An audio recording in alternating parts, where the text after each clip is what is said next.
Ezinbestekoa da lana merkataritza gai bihurtu eta pertsona ekonomia interesen arabera moldatzen dauan sistema ekonomizista desegitea.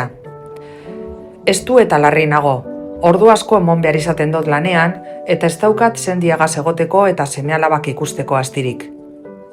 Lan errepikakorra daukat ekoizpen katean eta ez deust inongo postasunik emoten.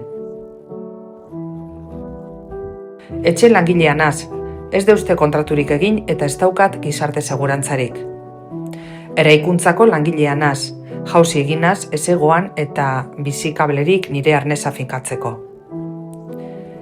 Eraitsi daigun langabeziagaz, ezbeharrakaz, ezegongartasunagaz, desbardintasunagaz, pertsona zauritzen dauan sistemaren horma.